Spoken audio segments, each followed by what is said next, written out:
Hello students, welcome to the class. आज की class में आप सभी का स्वागत है। तो आज हम अपने भौतिकी का यानी भौतिक विज्ञान फिजिक्स का एक नया चैप्टर शुरू करने जा रहे हैं, इलेक्ट्रिसिटी एंड मैग्नेटिज्म।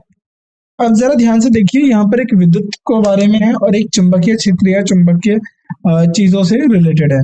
तो इलेक्ट्रिसिटी आप क्या समझते हैं? विद्युत यानी उसको बहुत से आम लोग आम बोलचाल में बिजली भी बोला करते हैं। और वहीं चुंबक या फिर हम बात करें मैग्नेटिज्म की तो उसको लेकर पढ़ेंगे। अच्छा, ये जो यूनिट है हमने इसको एक साथ क्यों कंप्राइज किया कि देखिए इसमें ना आपस में एक दूसरे का रिलेशन निकलेगा कि कैसे इलेक्ट्रिसिटी मैग्नेटिज्म को इफेक्ट करती है और मैग्नेटिज्म के वजह से इलेक्ट्रिसिटी पे क्या इफेक्ट होता है, ये चीजें हम यहाँ पर सीखेंगे। तो इस चैप्टर को बहुत ध्यान से सुनना है, इस पूरे यूनिट को, क्योंकि ये काफी बड़ा चैप्टर होने वाला है हमारा और इसमें बहुत सारे कॉन्सेप्ट आने वाले हैं जो आपके एग्जाम पॉइंट ऑफ व्यू से काफी इंपॉर्टेंट हो जाते हैं। शुरू करें। तो सबसे पहले हम समझते हैं चार्ज। चार्ज क्या होता है? ठीक है, अगर हम चार्ज की बात करें, जैसे प्लस माइनस हो गया, ठीक है, तो इस तरीके से एक चार्ज क्या है, चार्ज से आप क्या समझेंगे? तो अब हम चार्ज को पूरा समझेंगे, चार्ज क्या है, किस तरीके से ये सब चीजें हैं, उसके बाद आगे एक एक करके चीजों को पढ़ेंगे। The word electricity comes from Greek word electron which means alpha kind of resin। Amber, electron का मतलब होता है अंबर।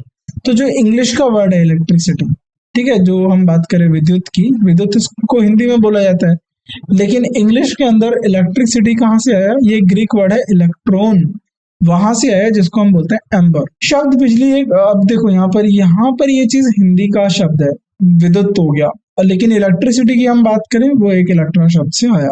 अबाउट 2500 ईयर्स अगो, लगभग 2500 वर्ष पहले, a Greek philosopher Thales found that when amber was rubbed with wool, it acquired the property of attracting small bits of paper or cork। तो लगभग 2500 वर्ष पहले, आज से 2500 पहले, तो एक यूनानी फिलोसोफर थे, एक यूनानी दार्शनिक थे, थेल्स नाम था उनका। उन्होंने पाया कि जब अंबर को ऊन के साथ, यानी जो ऊन का जो कपड़ा है उसके साथ जब उसे रब करेंगे, उसके साथ सीधा रब करेंगे, तो उससे होगा क्या? रब करने से तो उसके ऊपर कुछ इस तरीके से रिएक्शन होता है रब करने से, तो छोटे छोटे कागज के टुकड़े हैं या कॉर्क के आकर्षित करने की संपत्ति प्राप्त कर लेता है। उस समय ये पता नहीं था कि इसके पास ये प्रॉपर्टी कैसे आई कि यह छोटे पीसेस जो हैं कागज के, उनकी जो हम बात करें टुकड़ों को, ये कैसे अट्रैक्ट कर लेता है। Later on, Dr. Gilbert found that besides amber, there were many other substances such as glass, sealing wax, plastic, nylon, etc., which also acquire the attractive property when they are rubbed with suitable substance।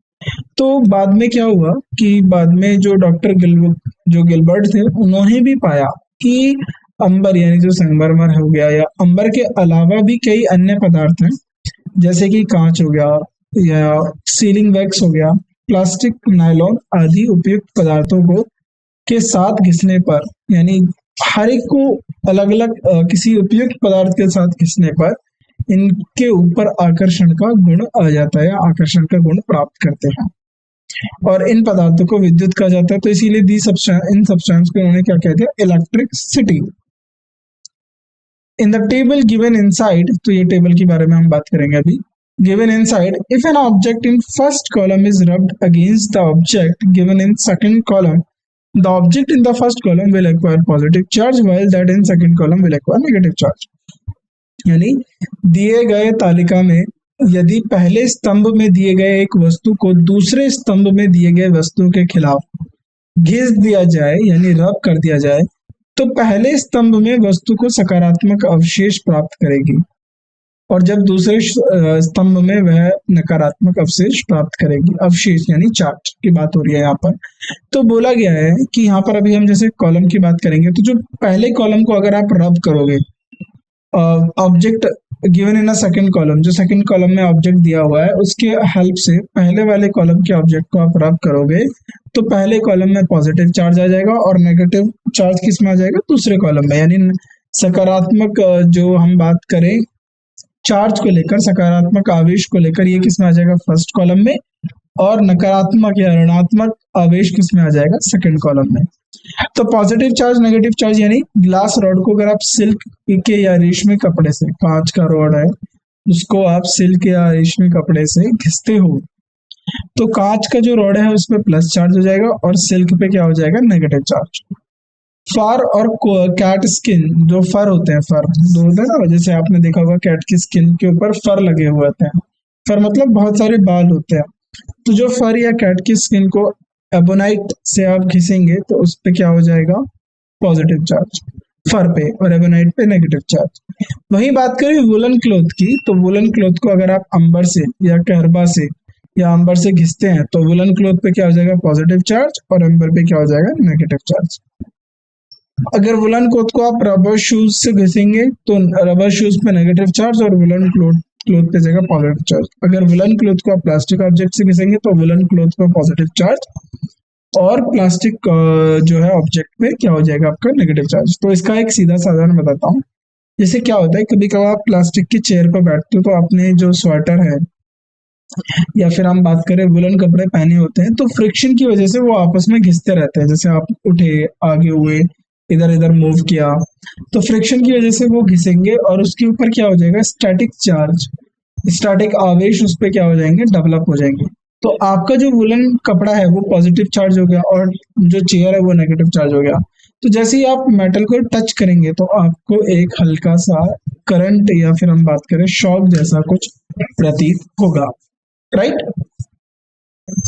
Next अब बात करते हैं charge को लेकर।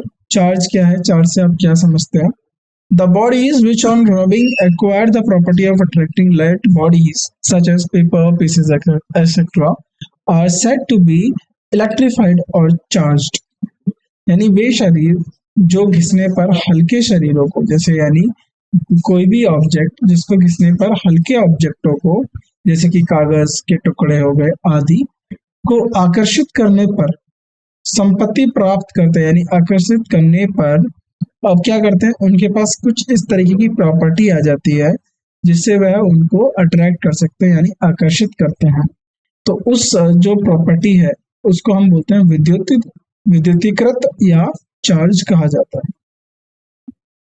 If this charge is not allowed to flow, it is called the static electricity, and the branch of electricity in which we study the properties of bodies electrified due to stationary charge is called electrostatics. अब मान लीजिए जो charge उस body पे आया है, अब उस चार्ज को बहने के लिए यानी उसको फ्लो करने के लिए, जैसे करंट का क्या मतलब होता है, करंट का मतलब होता है फ्लो ऑफ पार्टिकल्स, तो धारा यानी पार्टिकल्स की धाराओं का फ्लो को हम करंट बोलते हैं। अब इट करंट में भी या वाटर करंट, तो जैसे नदी होती है उसके अंदर वाटर करंट होता है, और ये करंट आपका चाहे इलेक्ट्रिसिटी करंट को भी कह लीजिए। तो आपने देखा होगा वाटर करंट इज हाई, या सुना होगा पानी की धाराएं बहुत तेज है, तो उसको हम करंट भी बोलते हैं। तो जो चार्ज आए हैं बॉडी के ऊपर, अगर इन चार्ज को बहने की अनुमति नहीं दी जाती तो ये स्थिर विद्युत कहा जाता है। इसको हम बोलते हैं स्टैटिक इलेक्ट्रिसिटी। और ये विद्युत की वह शाखा जिसमें हम स्थिर चार्जों के कारण विद्युतकृत यानी जिसको इलेक्ट्रीफाइड कर दिया गया है शरीरों की संपत्ति का अध्ययन करते हैं तो उसे विद्युत स्थिरता कहा जाता है, यानी इलेक्ट्रोस्टैटिक्स कहा जाता है। टू टाइप्स ऑफ चार्जेस, तो चार्जेस दो तरीके के होते हैं, दो प्रकार के आवेश होते हैं, चार्ज होते हैं। During rubbing two kind of electric charges are produced, तो घिसाई या रब करने से या फ्रिक्शन करने से दो प्रकार के विद्युत आवेश उत्पन्न होते हैं। एक होता है आपका सकारात्मक आवेश जिसको हम बोलते हैं पॉजिटिव चार्ज, और दूसरा होता है नेगेटिव चार्ज यानी नकारात्मक आवेश। According to modern views, all matter is composed of atom roughly 10 raised to power minus 10, यानी 1 एंगस्ट्रॉम की बात हो रही है। 1 एंगस्ट्रॉम किसके बराबर होता है, ये सब आप याद रखना। 1 एंगस्ट्रॉम किसके बराबर होता है, 10 raise to power minus 10 metre, इसके बराबर की वैल्यू क्या होती है, 1 एंगस्ट्रॉम। तो मॉडर्न व्यूज जो थे, आधुनिक दृष्टिकोण के अनुसार हमने बोला कि जो सभी पदार्थ हैं वह अणुओं से मिलकर बने हैं, और उन अणुओं का जो साइज होता है वो कितना होता है, 10 की पावर माइनस 10 मीटर व्यास के बाद होता है। यानी उनका जो डायमीटर होता है वह इतना छोटा होता है और उनके पास क्या होता है, न्यूक्लियस होता है। और न्यूक्लियस किससे बना होता है, नाभिकी किससे बनी होती है, नाभिक प्रोटॉन्स और न्यूट्रॉन से मिलकर बना होता है। और उसके बाहर क्या होता है, इलेक्ट्रॉन्स होते हैं। Electron revolve in different orbits. तो ये आपने केमिस्ट्री और फिजिक्स में भी पढ़ा होगा थोड़ा बहुत, कि एक एटम होता है, एटम के अंदर एक न्यूक्लियस होता है, न्यूक्लियस के अंदर क्या होता है, प्रोटॉन न्यूट्रॉन होते हैं और इलेक्ट्रॉन उनके चारों तरफ चक्कर लगा रहे होते हैं। In atoms the number of protons is equal to the number of electrons. तो एटम को स्टेबल बनाने के लिए, देखिए एटम का कोई चार्ज नहीं होता, इसलिए एटम को स्टेबल बनाने के लिए कि जितना चार्ज उस पे प्रोटॉन की वजह से है उतने ही उसका चार्ज इलेक्ट्रॉन की वजह से होना चाहिए। तो प्लस माइनस क्या हो जाएगा, जीरो हो जाएगा, यानी चार्ज कैंसिल हो जाएगा, राइट। तो एटम्स को न्यूट्रल रखने के लिए जो प्रोटॉन का नंबर है उतना ही नंबर किसका रहता है, इलेक्ट्रॉन का। And matter is said to be neutral और अनचार्ज्ड। और जो आपका पदार्थ है उसको निष्पन्द या अनचार्जित कहा जाता है। The excess or deficiency of electrons in a body gives the concept of charge. तो किसी भी बॉडी के अंदर या तो जो एक्सेस होना, इलेक्ट्रॉन की कमी हो जाना, या इलेक्ट्रॉन की जो है अधिकता हो जाना, अधिक भी हो सकते हैं, कम भी हो सकते हैं। तो इलेक्ट्रॉन के अधिक होने से या कम होने से चार्ज की अवधारणा देती है, यानी यहाँ से चार्ज शुरू होता है। अगर मान लीजिए इलेक्ट्रॉन का चार्ज होता है नेगेटिव, ऋणात्मक चार्ज को दर्शाता है।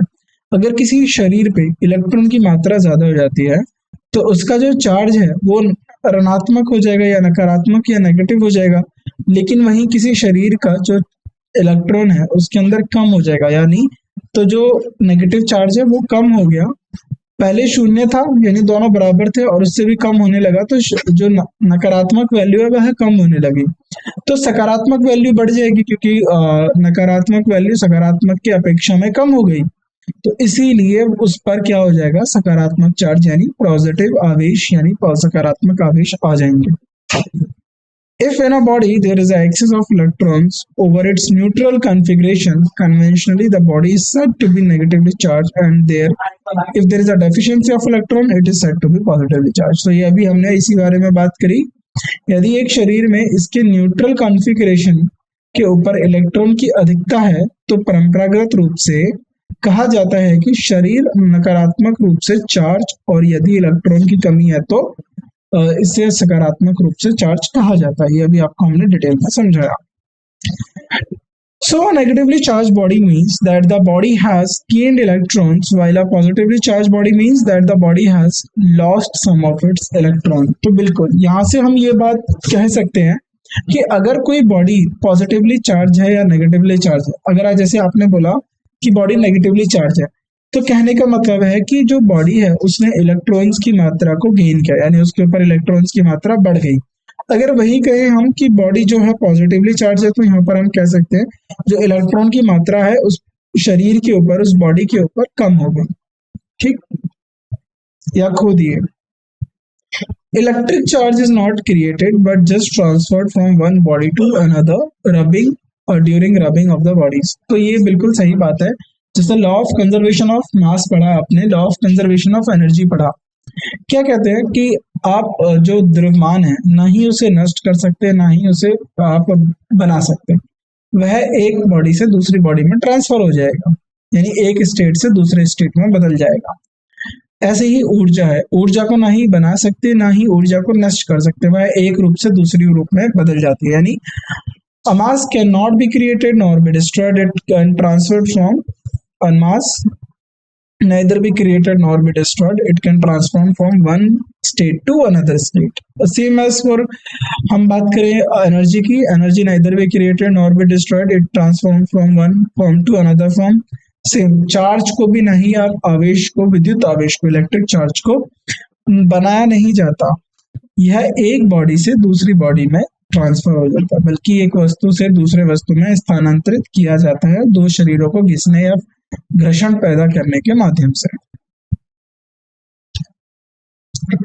Regarding the charge it is worth noting, तो चार्ज से संबंधित कुछ ध्यान देने योग्य की बातें हैं। क्या है, SI यूनिट की हम बात करते हैं। The SI unit as current is assumed to be fundamental quantity and तो जो एसआई यूनिट की जैसे फंडामेंटल क्वांटिटीज मास की क्या हो जाती है, जैसे मास को हम किलोग्राम के लिख देते हैं, मोल हम नंबर ऑफ उसके लिए लिख देते हैं, फिर हम मीटर यूज हो गया हमारा लेंथ के लिए, ठीक। तो इसी तरीके से करंट जो है वो आप क्या है, एसआई यूनिट है उसकी एम्पेयर, और उसको हम क्या मानते हैं, करंट को हम फंडामेंटल क्वांटिटी मानते हैं। जैसे मास को फंडामेंटल क्वांटिटी मानते हैं, लेंथ को फंडामेंटल क्वांटिटी मानते हैं, 7 फंडामेंटल क्वांटिटी है हमारी, तो उस तरीके से करंट को भी हम फंडामेंटल क्वांटिटी मानते हैं। अब करंट का मतलब होता है धारा। अब धारा को आप कैसे बताओगे कि आप भूल जाइए इलेक्ट्रिक करंट नाम की भी कोई चीज है, मैं सिर्फ बोलता हूँ धारा। धारा के बारे में आप कैसे बताओगे, तो मान लो इसके अंदर से कोई पानी बह रहा है, तो आपने बोला कि इतना पानी, ये पाइपलाइन का आप ये पूरी बहुत बड़ी एक पाइपलाइन है, उसका आप इतना सा सेगमेंट देख पा रहे हो, इतना सा हिस्सा देख पा रहे हो, और आपने देखा कि इसमें से पानी बह रहा है, तो अब आप कैसे बताएंगे कि इसका करंट क्या है, इसका वेलोसिटी क्या है, क्या इसकी स्पीड है। तो इतना पानी कितने टाइम में गया, यानी flow of particles per unit time, तो कितने पार्टिकल्स, कितना अमाउंट, कितने समय में गया, वो आपको करंट की फ्लो बता देगा। इसी तरीके से अब हम धारा की बात करते हैं, विद्युत की, अब हम बात करते हैं करंट की, इलेक्ट्रिसिटी करंट की, इलेक्ट्रिक करंट की बात करते हैं। तो वहां पर इलेक्ट्रिक करंट और इलेक्ट्रिक को कौन कैरी करके लेके जा रहा है, इलेक्ट्रिक का मतलब होता है चार्ज, चार्ज पार्टिकल्स। तो चार्ज पार्टिकल्स चलते हैं तो इलेक्ट्रिसिटी होती है। अब वह कितने चार्ज पार्टिकल्स कितने यूनिट ऑफ टाइम में फ्लो करता है, यानी आप कह लीजिए कि नंबर ऑफ चार्ज Q और कितने यूनिट टाइम में गए, उसी को हम क्या बोलेंगे, करंट बोलेंगे, राइट। तो I equals to Q by T. तो इसीलिए अब हम चार्ज जो है, चार्ज का जो है ड्राइव करेंगे फिजिकल क्वांटिटी, और इसका डायमेंशन क्या हो जाएगा, एम्पेयर इंटू टाइम। तो Q को आप कैसे लिख सकते हो, I into T, I T लिख सकते हो, I मतलब एम्पेयर, टी मतलब टाइम, और क्या हो जाएगा, एम्पेयर टाइम इसकी डायमेंशनल क्वांटिटी हो जाएगी, और एसआई यूनिट क्या हो जाएगी, एम्पेयर सेकेंड इसकी क्या हो जाएगी, एसआई यूनिट, और इसकी एसआई यूनिट कुलम्ब भी होती है, याद रखना इसकी एसआई यूनिट कुलम्ब भी होती है, ठीक है। ये 3-4 चीजें इसमें आपको नोट करने की, समझने की जरूरत है, right. The Coulomb is related to CGS units of charge through the basic relation। अब हम बात करें CGS यूनिट से कैसे हम लगेंगे, तो एक Coulomb कितना होता है, 3 × 10⁹ ESU ऑफ चार्ज और 1/10 EMU ऑफ चार्ज, तो ये याद रखेंगे। Practical unit of charge of ampere into R, तो प्रैक्टिकल यूनिट ऑफ चार्ज को निकालेंगे तो 3600 Coulomb, और फेराडे तो ये लिखेंगे 9500 Coulomb। अब क्या है नोट देने वाली बात, क्या the ESU charge is also called static Coulomb। तो ESU चार्ज को हम क्या बोलते हैं, स्टैटिक Coulomb भी बोलते हैं और फ्रैंकलिन भी बोलते हैं, जिसको FR से लिखते हैं। And state that EMU of charge through the relation, और इसको हम Coulomb EMU upon ESU equals to 3 × 10⁻10 equals to C, यानी Coulomb। एम्पियर सिस्टम में मैंने आपको बता दिया, एम्पियर सिस्टम में charge is assumed to be fundamental quantity, charge को फंडामेंटल क्वांटिटी के तौर पर रखेंगे। तो चार्ज एम्पियर सिस्टम में करंट को कैसे बताएंगे, करंट को Q/T-1 रखेंगे। अब चार्ज क्या होता है, देखो चार्ज के पास सिर्फ क्वांटिटी होती है, हम ये नहीं कह सकते चार्ज के पास डायरेक्शन होती है, चार्ज के पास होती है क्वांटिटी। चार्ज एक स्केलर होता है और केवल 2 प्रकार का हो सकता है, अर्थात धनात्मक और ऋणात्मक। This is because it gives algebraically and represent excess और डेफिशिएंसी ऑफ इलेक्ट्रॉन। तो यह इसलिए होता है क्योंकि यह बीज गणितीय रूप से जोड़ा जा सकता है, यानी आप चार्ज को जोड़ सकते हो। अगर आपके पास 10 हो गया, 5 हो गया, 18 हो गया, तो आप इसको जोड़ के बता सकते हो कितना चार्ज है। वहीं ये सब अगर प्लस है, तो अगर आपके पास हो गया 10 + 10 यानी पॉजिटिव चार्ज, +5 पॉजिटिव चार्ज, और -18 लिख दिया, तो अब इसको आप जोड़ोगे तो आपकी वैल्यू -3 आ जाएगी, क्योंकि ये नेगेटिव चार्ज हो गया। तो इनको आप जोड़ सकते हो, घटा सकते हो, जैसे आप प्लस नंबर और माइनस नंबर को जोड़ते घटाते हो, चार्ज को भी ऐसे ही कर सकते हो। ये हम चार्ज की कुछ प्रॉपर्टीज कर रहे हैं, इनको ध्यान रखना। नेक्स्ट आगे देखते हैं, चार्ज इज ट्रांसफरेबल यानी चार्ज क्या है, स्थानांतरणीय है, यानी चार्ज को ट्रांसफर किया जा सकता है। If a charge body is put in contact with uncharged body, यानी किसी एक चार्ज बॉडी को अगर आप अनचार्ज बॉडी के साथ रखते हो, the uncharge body becomes charge due to transfer of electrons from one body to another body. अब इसको एक सिंपल सा मैं कॉन्सेप्ट बताता हूँ, इसको आप एक्सपेरिमेंट के तौर पे भी कर सकते हैं। आपने एक बोतल लिया, प्लास्टिक का बोतल, और दूसरा आपने खाली बोतल लिया, ठीक है। तो अब आप क्या करिए, इसमें इन दोनों बोतल में एक पाइप से इनको जोड़ दीजिए, इन दोनों को खाली बोतल्स के साथ जोड़ दीजिए। अब होगा क्या, बताइए अब आगे क्या क्या स्टेप करना है। अब यहाँ पर एक फिंगर रखिए,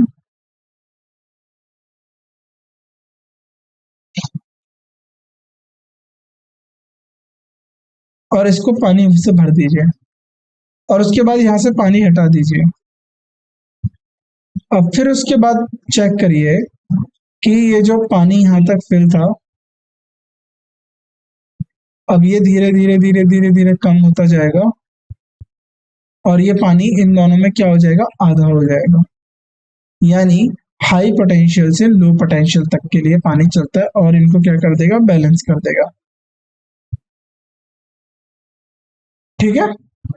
अब ऐसे ही चार्ज होता है, अगर आपने एक चार्ज बॉडी रख दिया और एक अनचार्ज बॉडी रख दी, तो क्या होगा, अगर आपने इस पे दिया 20 कूलम्ब का चार्ज दिया, और ये अनचार्ज बॉडी है, और आपने इनको कॉन्टेक्ट यानी इनको जोड़ दिया, तो जो ये चार्ज है ये ट्रांसफर होना शुरू होगा, और इसके ऊपर कितना चार्ज आ जाएगा, 20 कूलम्ब, और इस पे भी कितना आ जाएगा, 20 coulomb.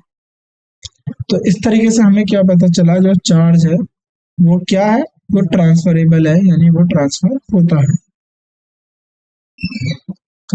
If charge is put to, अब समझ गए आप चार्ज कैसे ट्रांसफरेबल होगा। तो चार्ज क्या होता है आपका, ट्रांसफरेबल होता है। Next, if the charged body is positive, it will withdraw some electrons from the uncharged body, and if negative, will transfer some of its excess electron to the uncharged body. अगर charge body क्या है, अवशोषित शरीर सकारात्मक है, अब जो charge body है, जो अवशोषित शरीर है वो सकारात्मक है, तो ये जो अनचार्ज बॉडी है उसमें से इलेक्ट्रॉन्स को अपने पास खींच लेगा, और उसके ऊपर इलेक्ट्रॉन्स की कमी होने से वो भी पॉजिटिव चार्ज हो गया, और इसको जितने इलेक्ट्रॉन्स खींचेगा इसका इतना चार्ज थोड़ा कम हो जाएगा। यदि अगर नकारात्मक बॉडी है तो यह अपने अतिरिक्त इलेक्ट्रॉन को अर्जित शरीर के स्थानांतरित करेगा, यानी नेगेटिव चार्ज जो है इसके अंदर आ जाएगा, यानी अब इसके ऊपर नेगेटिव चार्ज है तो ये नेगेटिव चार्ज बॉडी अपने इलेक्ट्रॉन्स को ट्रांसफर कर देगी, right. Difference between charging by induction and charging by conduction. तो अभी हम समझते हैं कि इंडक्शन द्वारा चार्जिंग और कंडक्शन द्वारा चार्जिंग के बीच में क्या अंतर होता है। In induction, the two bodies are close to each other, while in conduction touch each other. तो देखिए इंडक्शन में क्या होता है, जो इंड्यूस्ड चार्ज होता है उसके अंदर दो बॉडीज को करीब रखा जाता है, यानी पास रखा जाता है। जबकि कंडक्शन में क्या होता है कि जो दूसरे शरीर है वो एक दूसरे को टच करते हैं, कंडक्शन टच करते हैं, और इंडक्शन में दूर रहते हैं, ठीक है। तो ये होता है एक तरीका चार्ज करने का। In induction, charge on inducing body remains unchanged, while in conduction, charge on charging body changes. तो प्रेरण और प्रेरक शरीर पर चार्ज अपरिवर्तित रहता है, जबकि चलन में चार्जिंग शरीर को चार्ज बदलता है। तो इंड्यूसिंग बॉडी में जो चार्ज होता है वो अनचेंज्ड हो जाता है, लेकिन कंडक्शन में जो चार्ज होता है वो बॉडी का चेंज करता है, क्योंकि वो टच कर रहे हैं। तो जैसे मैंने आपको बताया था पानी वाला जो एक्सपेरिमेंट है उसके जरिए आप वो चीज देख सकते हैं, टच करने से जो पानी की मात्रा है वो दूसरी बोतल में भी आ चुकी है। In induction, induced charge is always opposite in nature to the inducing charge, while in conduction the charge of two bodies always same in nature. तो ये ध्यान देने वाली बात है कि जो इंडक्शन होता है उसमें जो चार्ज बॉडी है और अनचार्ज बॉडी है उनमें जो चार्ज प्रोड्यूस होंगे वो अपोजिट चार्ज होंगे। जैसे मान लो ये पॉजिटिव है, ठीक है, इंडक्शन का केस बता रहा हूं मैं, और यहाँ पर कंडक्शन। तो इंडक्शन में ये पॉजिटिव है, तो ये बॉडी इधर क्या हो जाएगा, नेगेटिव चार्ज हो जाएगा और इस वाले इधर वाले चार्जेस को ग्राउंड कर देंगे, तो ये पॉजिटिव चार्ज होगी, ये नेगेटिव चार्ज होगी। लेकिन कंडक्शन में ये बॉडी आपस में टच कर रही है, तो ये भी पॉजिटिव चार्ज होगी, ये भी पॉजिटिव चार्ज होगी। ठीक है, तो ये इंडक्शन में दोनों अपोजिट चार्ज होते हैं और कंडक्शन में दोनों सेम चार्ज के होते हैं। इन induction induce charge can be equal in magnitude, बिल्कुल सही बात है। देखो ये इक्वल होंगे मैग्नीट्यूड का, बट कंडक्शन में जो चार्ज होते हैं वो पहले से कम हो जाते हैं। जैसे उदाहरण के तौर पर इंडक्शन हो रहा है, तो ये हो गया चार्ज बॉडी, यहाँ पर भी इंड्यूस्ड हो गया, ये भी हो गई चार्ज बॉडी। ठीक है, अब इसके ऊपर क्या है, प्लस, तो मैं बोलता हूं इसके ऊपर 20 कूलम्ब चार्ज है, जो Q है वो 20 कूलम्ब है, तो इसके ऊपर भी जो ये प्लस का हो जाएगा, इस पे -20 कूलम्ब चार्ज आ जाएगा नेगेटिव का इंडक्शन में। अगर हम बात करें कंडक्शन के अंदर क्या होगा कि ये बॉडी हो गई, तो इसके ऊपर जो 20 कूलम्ब था अब हो जाएगा 10 कूलम्ब, क्योंकि एक चार्ज थी और एक अनचार्ज थी। चार्ज जो है यूनिफॉर्मली डिस्ट्रीब्यूट हो गया, चार्ज आपस में बढ़ गया और ये हो जाएगा 10 कूलम्ब। ठीक है, ये चीज आप यहाँ पर समझ गए। चलिए आगे बढ़ते हैं। Can ever the whole charge of a body be transferred to the other? Yes, तो क्या हम बोल सकते हैं क्या पूरा चार्ज दूसरे पर स्थानांतरित किया जा सकता है? हाँ, किया जा सकता है। If the charge body is enclosed by conducting body and connected to it, the whole charge will be transferred to the conducting body as charge resides on the outer surface of the conductor. तो यदि चार्जित शरीर को एक चालक शरीर द्वारा घेरा गया हो और इससे जुड़ा हो, तो पूरा चार्ज चालक शरीर स्थानांतरित हो जाएगा, क्योंकि चार्ज एक चालक की बाहरी सतह पर रहता है, यानी कंडक्टर की बाहरी सतह पर रहता है। हमेशा याद रखना, charge always lies on the outer surface of the conductor. Charge is always associated with mass, that is, charge cannot exist without mass and through mass can exist without charge. Charge हमेशा द्रव्यमान के साथ संबंधित होगा, यानी जहां charge होगा उसके ऊपर क्या होगा, आप समझिए कि उसके ऊपर मास होगा, अर्थात चार्ज द्रव्यमान के बिना मौजूद नहीं हो सकता। हालांकि द्रव्यमान चार्ज के बिना मौजूद हो सकता है, जैसे कि एटम के अंदर जो टोटल चार्ज है वो 0 हो गया, तो वो उसमें सिर्फ मास रह सकता है। फोटोन होता है, फोटोन के पास मास होता है, लेकिन फोटोन के पास कोई चार्ज नहीं होता। फोटोन सबसे अच्छा एग्जांपल है। लेकिन जब भी इलेक्ट्रॉन प्रोटॉन की बात करोगे आप, तो ये प्लस माइनस चार्ज हो गए, इलेक्ट्रॉन माइनस प्रोटॉन प्लस, तो इनके पास हमेशा चार्ज होगा। न्यूट्रॉन होता है, उसके पास कोई चार्ज नहीं होता लेकिन मास होता है। तो जैसे कि फोटोन हो गया, न्यूट्रॉन हो गया, इनके पास कोई जो है which have no rest mass can never have a charge, तो इनके पास चार्ज नहीं होता। ठीक है, a charge can not exist without mass, और चार्ज जो है बिना मास के एग्जिस्ट नहीं करता, ये आपको याद रखना है। As charge can exist without mass, can not exist without mass, the presence of charge itself conveying proof of existence of mass. तो जैसा कि अभी हमने देखा समझा कि चार्ज बिना द्रव्यमान के मौजूद नहीं हो सकता, तो चार्ज की मौजूदगी स्वयं द्रव्यमान के अस्तित्व का आश्वासन देती है। So beam such as beta rays, canal rays और कॉस्मिक रेज, तो जैसे हम किरणें हैं, जैसे बीटा किरणों की बात करें, कैनाल किरणों की बात करें और ब्रह्मांडीय किरणों की बात करें, कॉस्मिक रेज की बात करें, which get deflected by electric and magnetic field, जिनको विद्युत और चुंबकीय क्षेत्रों द्वारा विचलित होती हैं, वह चार्ज होंगी यानी होगी और इसीलिए कणों से मिली हुई होंगी। तो क्योंकि वह चार्ज होती है, क्यों डेफिनेटली अगर वो चार्ज नहीं होंगी तो वो चुंबकीय और इलेक्ट्रिक फील्ड के द्वारा क्यों डिफ्लेक्ट होंगी। ठीक है, and hence will consist of particle, तो इसीलिए वो पार्टिकल से बनी होती है, क्योंकि हमें पता है चार्ज बिना मास के एग्जिस्ट नहीं करता। ठीक है, as charge is always associated with mass, क्योंकि जो चार्ज होता है हमेशा द्रव्यमान के साथ जुड़ा होता है। However, converse may or may not be true, as if electric or magnetic field does not deflect a beam, the beam will have uncharged, so many consist of neutral particles such as atoms or neutrons or electromagnetic waves such as gamma rays and alpha rays। लेकिन इसका उल्टा जो है सच नहीं हो सकता। अब जो विद्युतीय चुंबकीय क्षेत्रों के द्वारा जो किरणें इनके द्वारा विचलित नहीं करती, तो इसका मतलब ये नहीं है कि उनके ऊपर चार्ज या कोई मास नहीं है, ऐसा नहीं है। उनमें कोई पार्टिकल हो सकता है। जैसे हम बात करें अल्फा किरणें, एक्सरे किरणें और जो विद्युतीय चुंबकीय किरणें होती है, तरंगे होती है, प्रोटॉन की किरणें और हमारी न्यूट्रॉन की किरणें, इन सब के पास मास होता है, लेकिन ये डिफ्लेक्ट नहीं होते किससे, आपका अगर ये डिफ्लेक्ट नहीं होते इलेक्ट्रिक फील्ड से और मैग्नेटिक फील्ड से। In a charging, the body of mass changes. If electrons are removed from the body, the mass of the body will decrease and the body will positively charge. तो charging में एक शरीर का द्रव्यमान बदलता है। यदि शरीर से इलेक्ट्रॉन हटाए जाते हैं, यानी किसी भी बॉडी से इलेक्ट्रॉन्स को आप हटाते हो, तो शरीर का द्रव्यमान कम हो जाएगा और शरीर सकारात्मक रूप से चार्ज हो जाएगा। तो जाहिर सी बात है, चार्ज के ट्रांसफर होने की वजह से भी बॉडी का जो मास है वो है उस पर फर्क पड़ता है। अगर आप किसी की बॉडी से इलेक्ट्रॉन्स निकालते हो तो शरीर का द्रव्यमान कम हो जाएगा और शरीर सकारात्मक रूप से भी चार्ज हो जाएगा।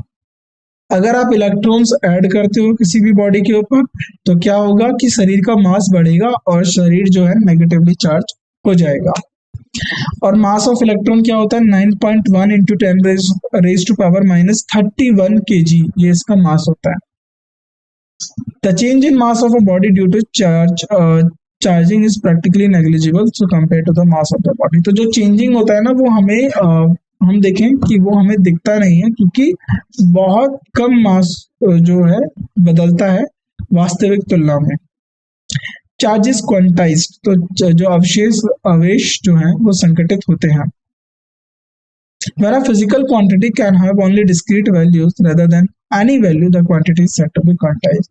तो कोई भी भौतिक मात्रा, यानी जो भौतिक मात्रा होती है, केवल विशिष्ट मानों का हो सकता है, यानी जिनकी एक विशिष्ट वैल्यू होती है, जो उनकी फिक्स्ड वैल्यू होती है, तो बजाय किसी भी मान के तो मात्रा को संगठित कहा जाता है। क्या कहा जाता है? मात्रा को क्वांटाइज्ड कहा जाता है। अब मिक्सन ऑयल जो ड्रॉप एक्सपेरिमेंट था, इसको हम कल पढ़ेंगे, क्योंकि इसने ही हमें बताया था, जो आपका जो मिल्कन था, सॉरी माफ कीजिएगा, मिल्कन ने ही हमें बताया था कि इलेक्ट्रॉन का चार्ज क्या होता है और इलेक्ट्रॉन का मास क्या होता है।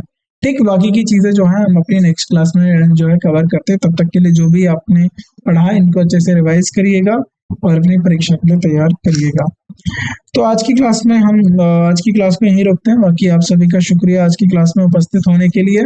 आपसे मुलाकात होती है अगली क्लास में। Thank you so much for attending this class. धन्यवाद आप सभी का।